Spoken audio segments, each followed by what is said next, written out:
Right. So, Matt, welcome. Thank you. Thank you for having me. Yeah. So, games development. Now, tell us about the two titles that you've been worked on, or you're working on. Okay. Well, the games I've released so far, obviously, it was Mars Underground, and that's about a, a, a boy that's going in a time loop, a sort of Groundhog Day kind of situation where he's reliving the same day, and so it was just sort of looking at the possible kind of gameplay that you could work into that scenario. So where you're sort of finding out things, and picking up things, and then going through the loop again, and sort of seeing how you can open up the game, what you can discover,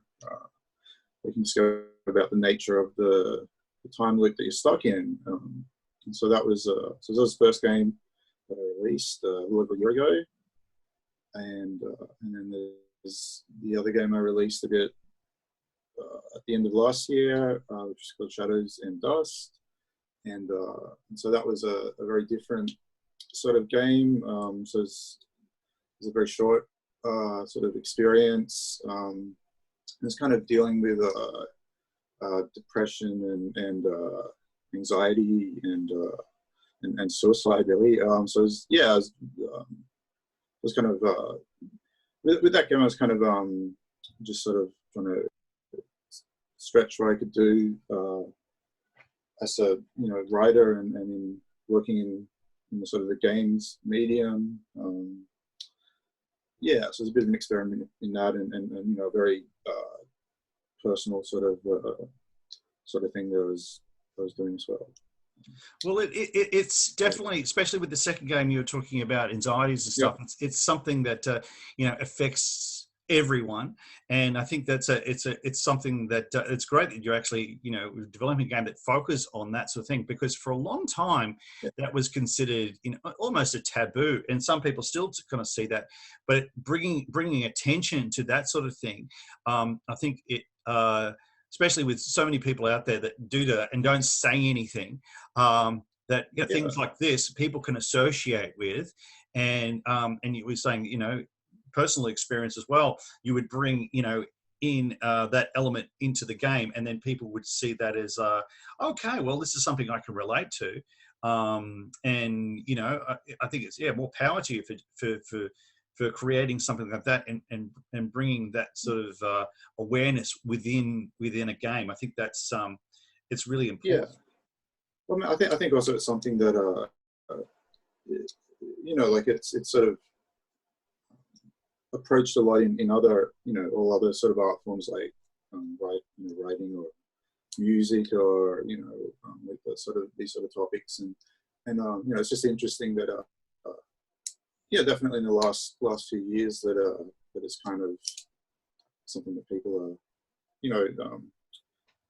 these sort of experiences in games, and this sort of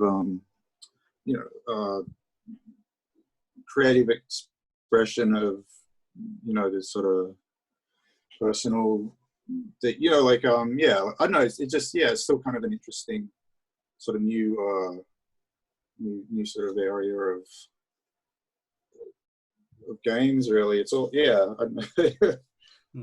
It's kind of the stuff that it's kind of what makes me interested in making games, I guess, as well, is all the sort of ways that they could work, and things they could explore. So with you mentioned with the first game about time loops. What made you come up with doing a game with time loops? What was your influence for that? Mostly, I guess I thought it just seemed like a really interesting. So I started the game, would have been end of 2015. So at the time, I think the only time loop game that I knew of then was Majora's Mask, the Zelda game, and and I just thought it was a very interesting premise for a game, and just in terms of sort of how you could sort of do a sort of puzzle adventure game in that frame, you know, the time loop and how that could sort of work for, you know, puzzles, like, you know, you discover something and then you go back and do it, and that just seemed really, yeah, just like a good furtive ground to sort of make something in. So Yeah. yeah. So what's your process with your you know, you're developing a game? So, you know, so, you know, you just there and just kind of, are you a person that goes, right, I've got the idea, and you just bang it and you're making it up as you go along, or are you a planner? Do you make things like, you know, you've sketched it all out and go from there, and then before you kind of start to actually build? It sort of varies a bit, really. I mean, I guess,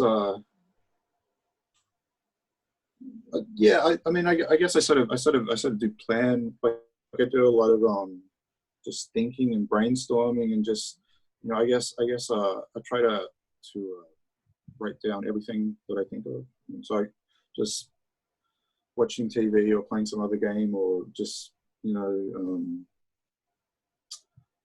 just having breakfast or whatever, and I just, you know, whatever kind of, I go, oh, that's kind of a cool idea, and I just record them all, you know, write them all down and go over that, and that's sort of where I get ideas, and I sort of, you know, I think about, oh, wouldn't it be cool to sort of explore this, and you know, try this kind of game, and, you know, so I sort of, with Buzz Underground, I sort of did try to do a design document, and you know, sort of plan out how everything was going to happen, and then, you know, so I was doing it, I was sort of going, well, actually, you know, that idea is not so great, or I can't really do that, or, you know, and it just sort of changed and changed and changed until, yeah, you know, eventually it was just sort of, it was a bit of just sort of going there and do it. And so, yeah, I mean, I'm still sort of, I guess, refining that sort of process for myself, really, and finding,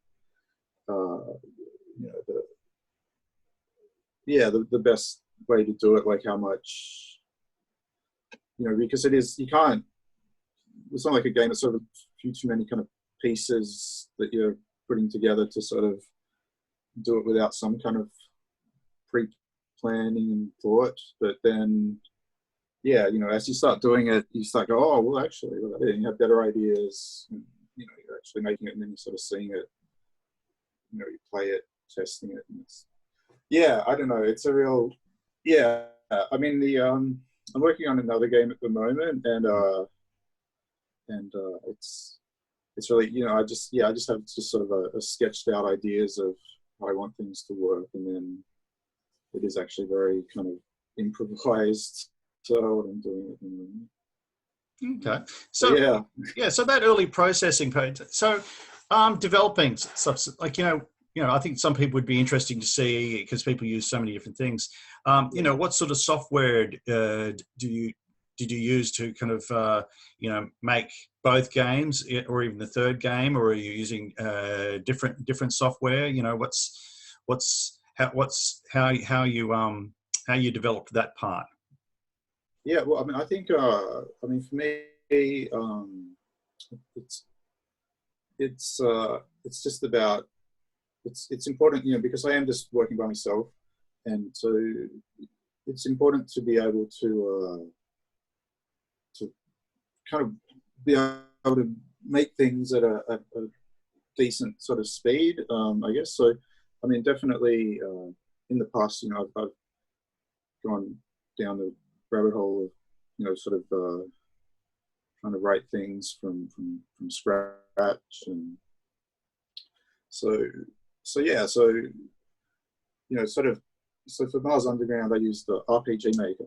So Okay. this is sort of a very, you know, it's very easy to start using software, and you get, you know, you kind of get a game happening straight away when you're sort of playing with it, and you know, it was good for me to work with something, you know, this simple, because I could actually get somewhere rather than just endlessly tinkering around trying to make, you know, like a program something.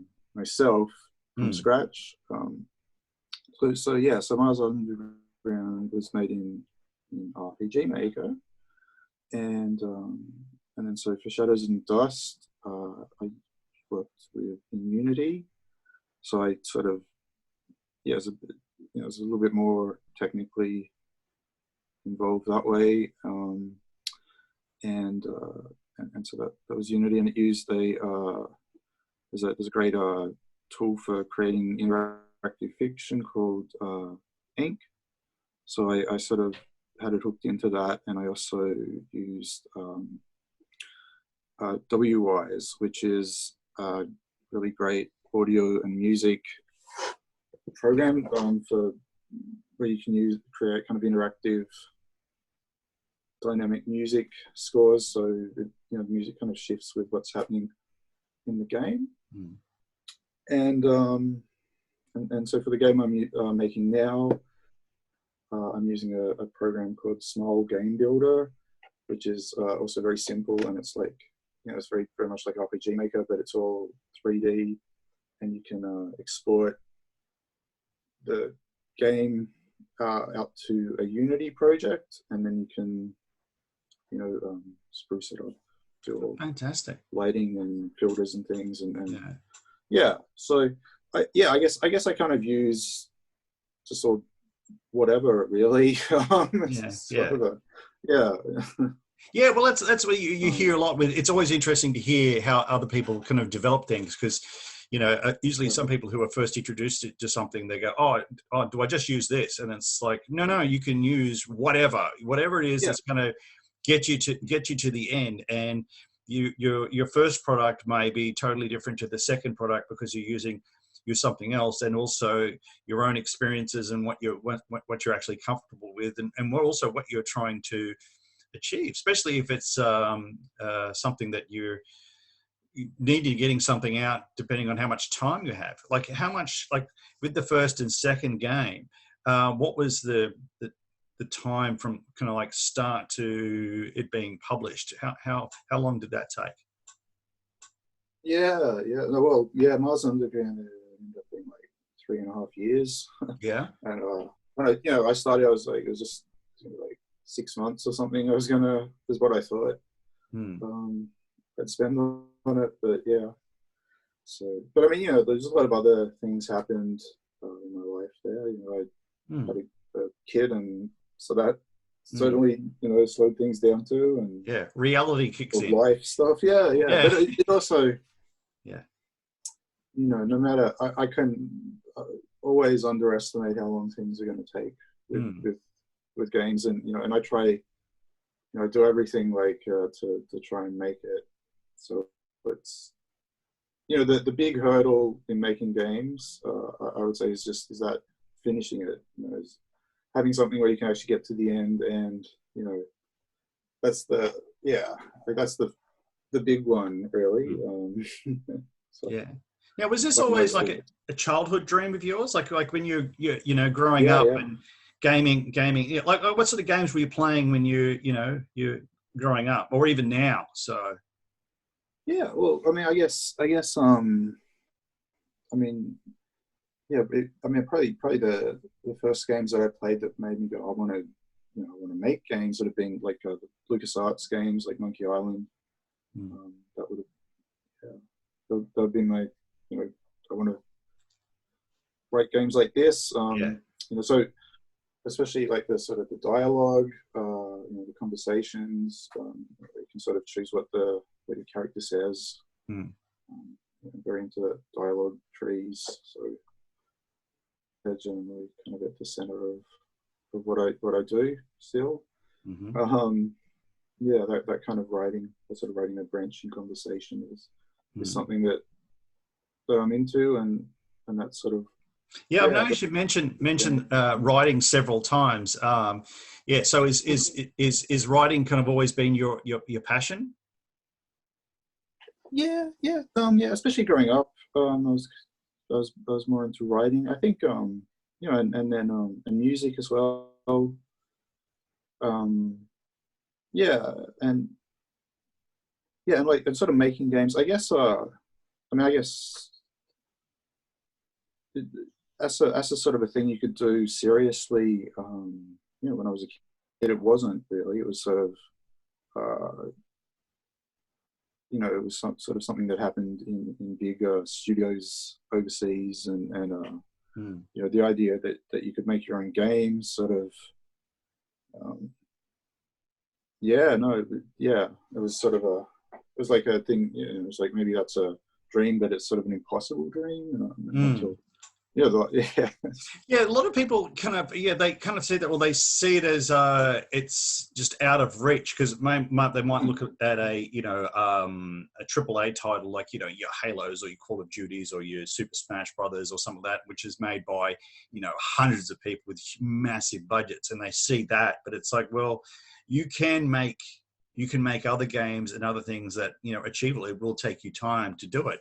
But it is achievable, and there's a lot of things out there that you can use and learn from others, that you can eventually get there. Because I think a lot of people, like even back in the 80s, when I was a kid, I remember seeing Melbourne House, and you'd see Melbourne House written, and I used to always think, oh, is Melbourne House like Melbourne? And which of course it was. And they were releasing all these different games that myself and my friends were playing on, Amstrads and Commodore 64s. And it's like, well, they're doing that here. But the one that really stood out for me is I remember watching this, it was a BBC story that was shown on, I think it was whatever channel it was at the time. And there was a kid who was like 13, and he was writing his own games, and he was, they were all putting onto cassette, and he was selling them through the mail, but he was selling not like 5 or 6, he was selling thousands of these. And he had this whole setup where he was making the games, and the covers are pretty generic looking, but he was selling games all over the UK. And I was like, wow, this he's my age, and he's making games, and he's actually also got his own distribution. So it was amazing. Yeah, and that's 80s, so that's like pre-internet, pretty much anything. So it's amazing sort of thing. Now you're mentioning also music. So what sort of music are you into? Lots of different sorts of music, I guess. I guess a lot of just rock music, the 90s, because I grew up in the 90s.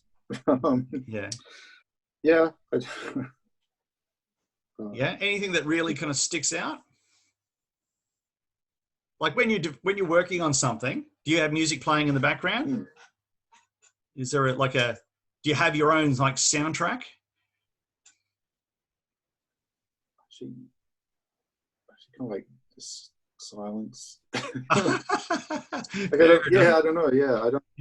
I actually find music very distracting. Like I can't really think with music. I just think about the music. So I don't often.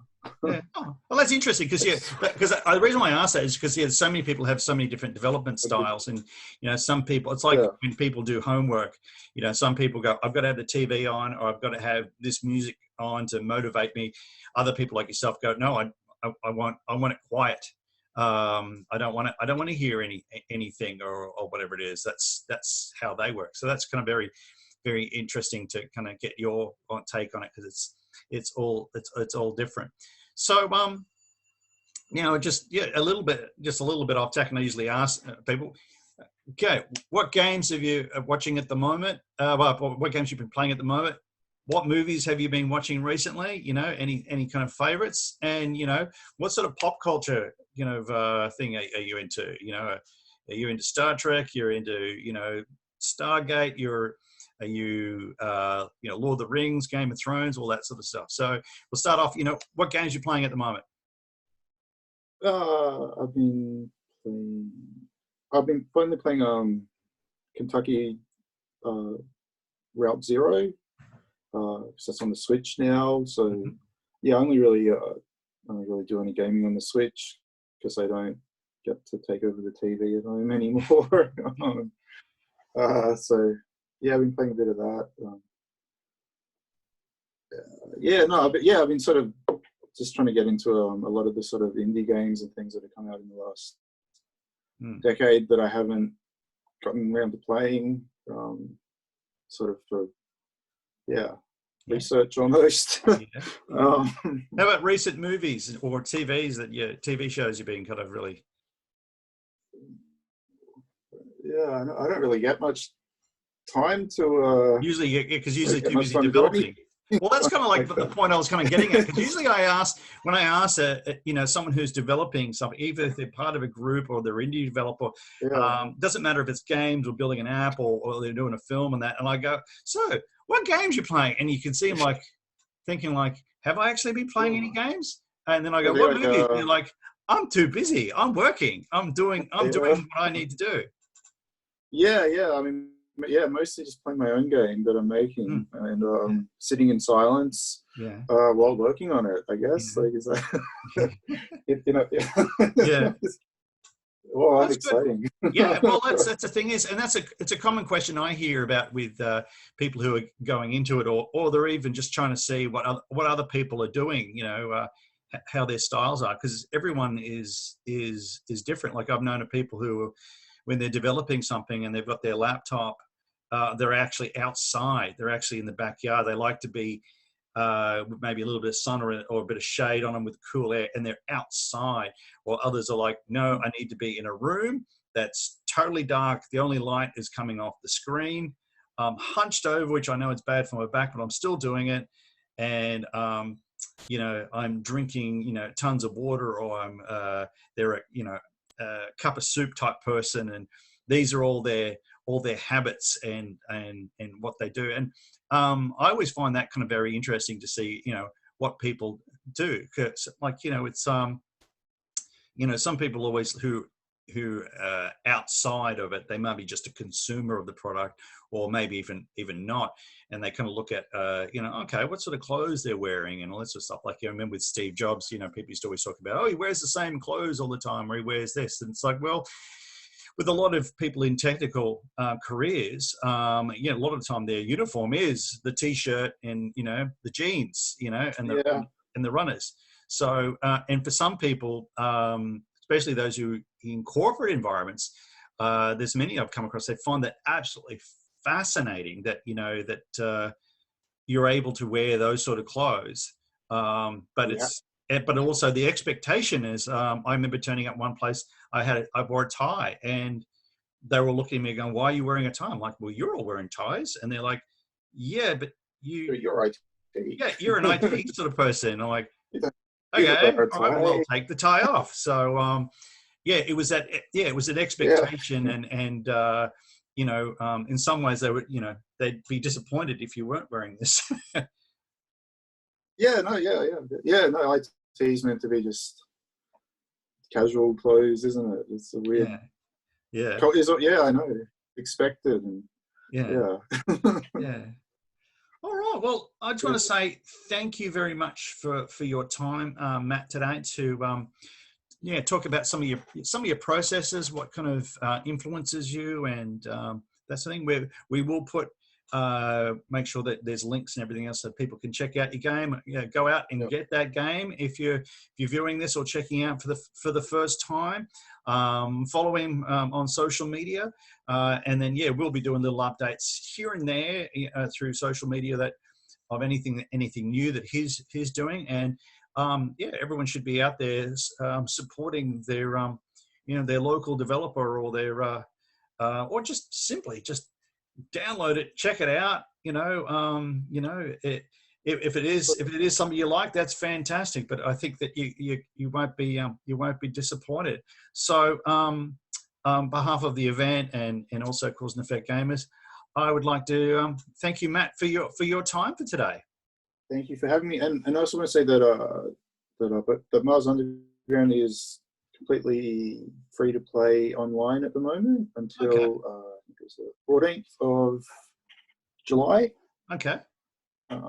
So if you go to the website, you can play it right there in your internet browser. Oh, fantastic! So for those of you who are watching this through the TGF U Game Plus Twitch stream, you've still got around 2 weeks get that game and play it for free. So we will have that details available. So if you're watching it through those sorts of things, you can check that out and download it. And you can't lose if it's free for that amount of time. And have some fun with it.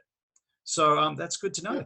Yeah. But thank you very much, Matt, and thanks for being part. Thank you for having me. Thank you.